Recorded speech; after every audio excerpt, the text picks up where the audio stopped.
I'm 28 years old and live in Illinois, a state known for its flat terrain and lack of engaging hiking or camping spots, at least those featuring scenic views.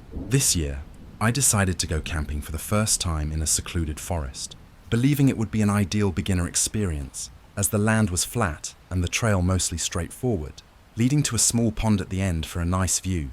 The hike took less than an hour, but I found the pond to be rather underwhelming.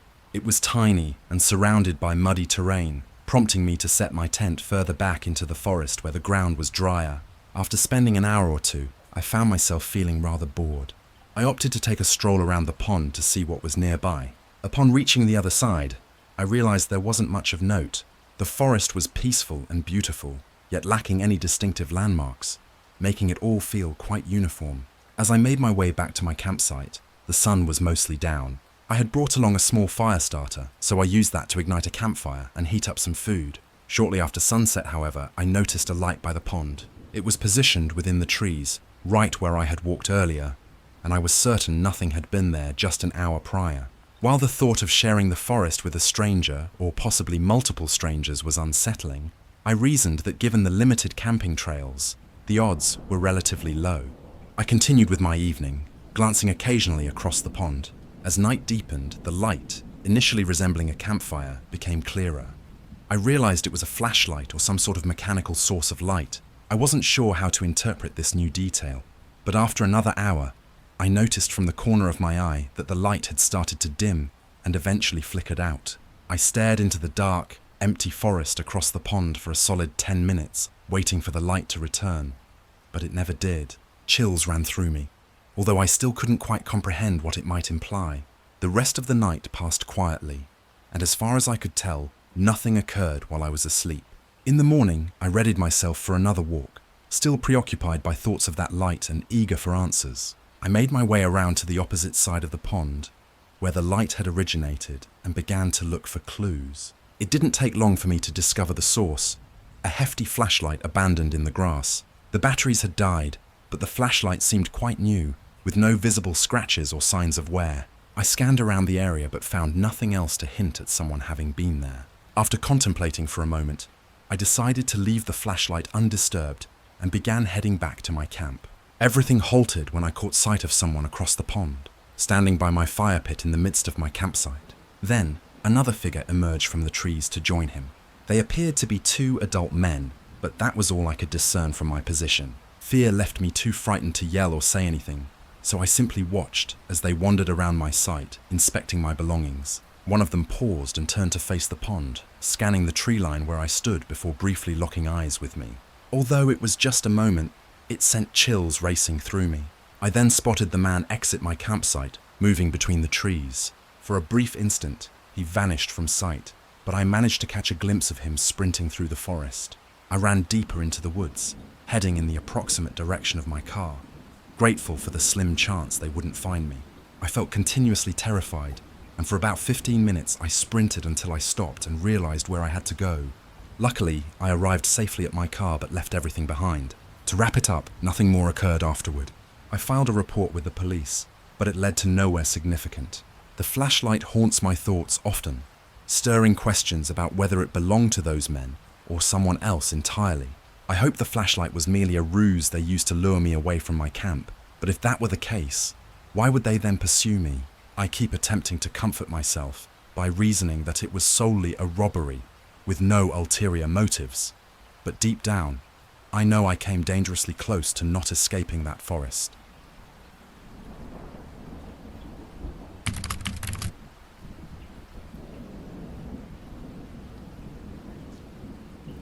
Around 5 years ago, I was on a camping trail in the northern Appalachians. It wasn't anything particularly remarkable, just a new trail I decided to explore.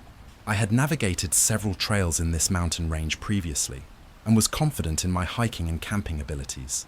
Based on my research, I planned for a 3-day trek, camping for 2 nights. The initial portion of the path was fairly well trodden, but as I moved further along, the trail became less discernible.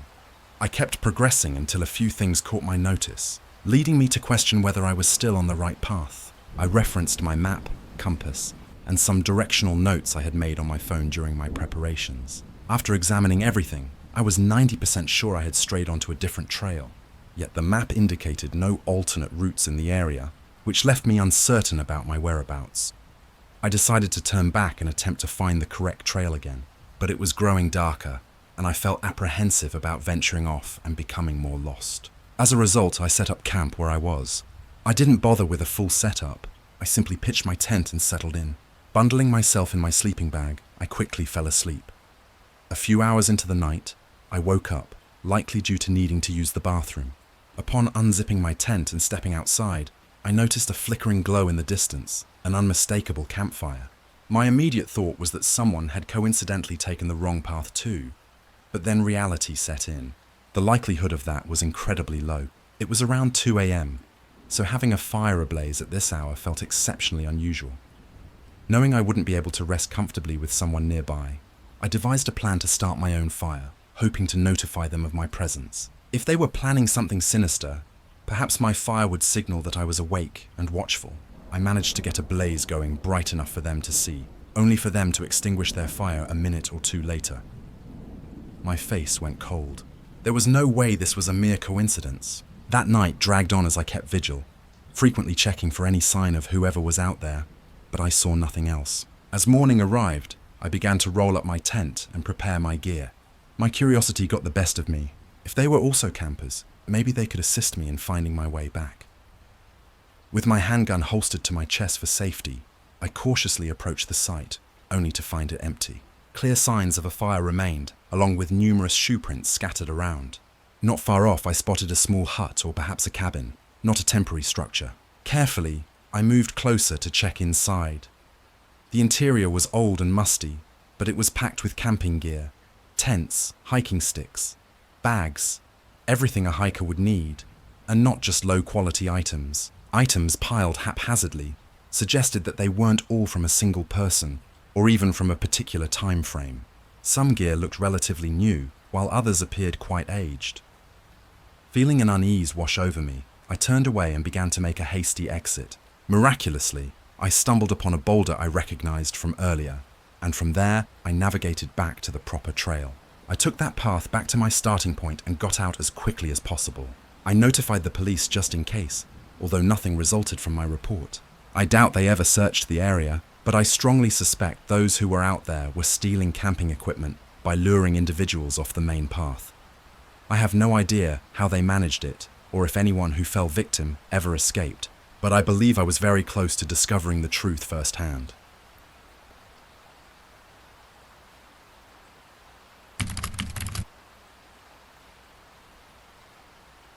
I embark on numerous small camping adventures throughout the year, typically keeping these excursions under 3 days. This allows me to do them over the weekend without taking too much time off work. One weekend in mid-April, I planned another camping trip, intending to hike approximately 5 hours to a small lake and set up camp right beside it for a few nights before heading back. On the morning of the trip, I drove out there and began my hike at 8 a.m. There were no designated trails leading to this lake, which was part of my appeal. It was only a 5-hour trek, so I didn't worry too much about getting lost, and I preferred not to share the experience with other campers. However, about 4 hours into the walk, I thought I saw something. My mind was somewhere else when I noticed something dart past me in the distance, and I froze, trying to determine what it was and where it had gone. There was no further movement to confirm my suspicions, so I didn't get a clear view. I remained vigilant during the final hour of my hike. Upon reaching the lake, I was struck by its beauty. It was a perfect spot to rest. I quickly found a place to set up camp right on the edge of the trees by the lake, but almost immediately after setting up, I noticed someone on the opposite side of the lake, moving around among the trees. They appeared to have no backpack or gear, merely wandering.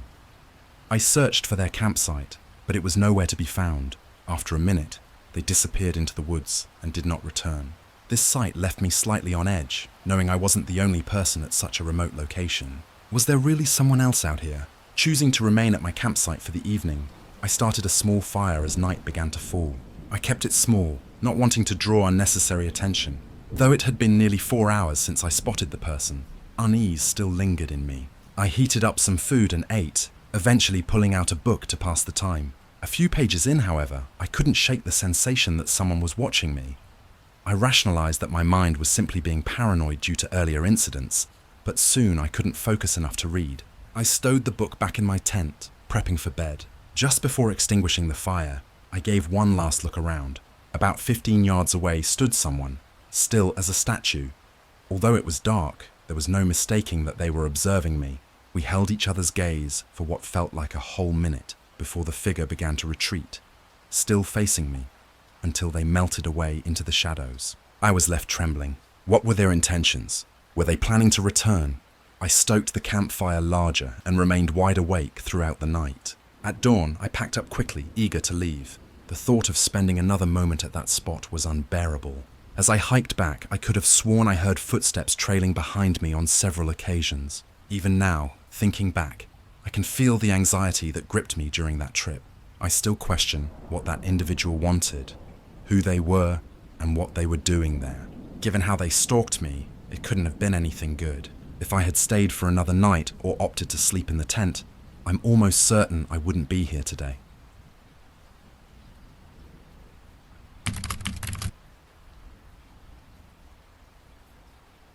This took place 3 years ago, at the beginning of December. It doesn't typically get very cold until late December where I live, and we usually don't see any snow until early January.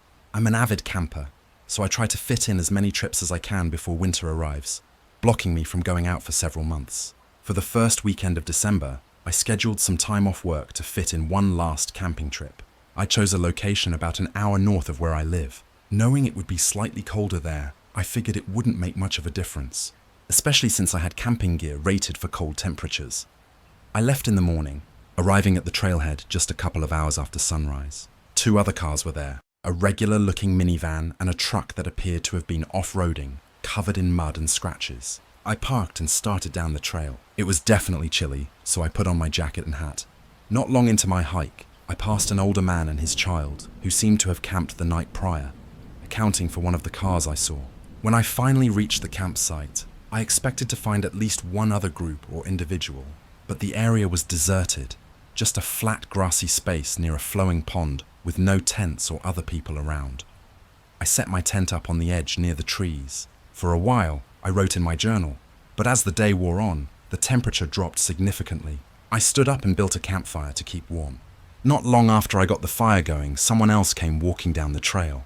It was a man, likely in his 40s, wearing a thick coat and a cloth covering his face. He carried a small backpack, but when he reached the other side of the campsite, I noticed his bag looked nearly empty. He sat down and leaned against a tree. At first I thought he perhaps had a friend coming from further down the trail, but after about 45 minutes, nobody else arrived. The man remained still, just sitting against the tree and staring out at the pond. I wasn't sure whether I should feel pity for him or be creeped out. Then out of nowhere, he got up and walked toward me. As he reached the other side of the campfire, he stopped and sat down, smiling at me over the flames. "Hope you don't mind if I share your campfire. It's much colder than I expected," he said. I replied it was fine, trying to be friendly while feeling increasingly uncomfortable. Something felt off about his smile. It seemed insincere, complemented by droopy, tired eyes that made it appear fake. "Did you bring a tent? It's probably going to get colder tonight," I asked. He shook his head, but maintained that unsettling smile without any sense of worry. There followed a 10-minute stretch of silence between us. During that time, I decided I wanted to leave. However, I was hesitant to pack up my things in front of him. But the sun was nearly set, so I needed to act quickly. I stood up and approached my tent to grab my sleeping bag, feeling the man's eyes on me the whole time. When I turned around, he was watching me with that same chilling smile. He then stood up, keeping his gaze on me, and walked back to the tree where he had been before. However, he didn't stop there. He continued walking past it and into the woods, vanishing from my sight. I stood still for a moment, listening intently for his footsteps, but the forest remained quiet. I didn't know what was happening, but I was sure he would return any minute. I rushed to pack my belongings, and within 2 minutes, I was back on the trail, headed for my car. I left the campfire burning, hoping if he was watching from a distance, he would think I hadn't left yet. The next 2 hours were incredibly unnerving, walking through the dark cold, praying I wouldn't hear his footsteps behind me. Thankfully, I arrived at my car safely. Upon getting in and driving home, I noticed the old truck was gone from the trailhead. So if it wasn't his, I had no idea how that man got there. Regardless, something definitely would have transpired had I stayed that night. He might have been venturing into the woods to retrieve something just to return soon after, to do whatever he intended. Or he could have been lying in wait, pretending to have left in hopes I would feel secure enough to spend the night, only to return while I slept. The haunting events of that night will likely stay with me for the rest of my life.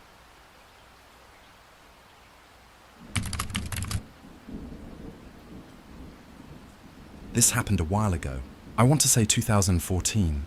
I live in a pretty woodsy town, like with lots of forest around it, and plenty of small campgrounds within an hour or so. I had a 4-day weekend off from work, and I hadn't gotten out in a while, so I decided to head to one of these campgrounds for a laid-back weekend camping trip. The campground I chose was a small one where you park in a small dirt area and choose one of the 3 sites they had to set up your tent at. There were already fire pits set up, and even some grills and benches. They looked awful, but I guess some people still use them. All 3 spots were open though, and no other cars were there, so I just chose the one on the far left and put all my things over there. The walk from my truck to the campsite was only about 5 minutes, but the area was very densely covered in trees, so it still felt like I was fully in the woods. Plus, the actual camping ground was about 45 minutes from town as well. It was about an hour into that when I realized I had no idea what to do. Like, should I just sit here and relax or read a book? I didn't really know. I thought maybe there was a trail or something I could walk on. So I went back to where the entrance was to see if there was anything there. There wasn't. But there was another car next to mine now. It was an old red Toyota, like really old, rusted all around, and with dents and scratches all over. And one really strange thing I noticed about it was it didn't have a license plate on either the front or the back. I didn't really know what to think, but I figured they must have been camping at one of the other spots. With no trail though, I went back to my campsite and just sat on a log. After only 10 minutes, I heard footsteps coming up behind me. I looked back. There was a guy walking down the trail. He had no backpack or anything and was looking right at me, like he was coming down just to talk to me or ask me something. The man looked like he was in his 30s, but he almost looked older because of how he was put together. Or rather, not put together. His brown jacket had holes all over it and was covered in stains, and his beard and hair were oily and shaggy. "You wouldn't happen to be able to help me with something real quick, would you?" he asked. Having nothing to do, I said sure and stood up, but he quickly said, "Thank you," and that he was just asking for now.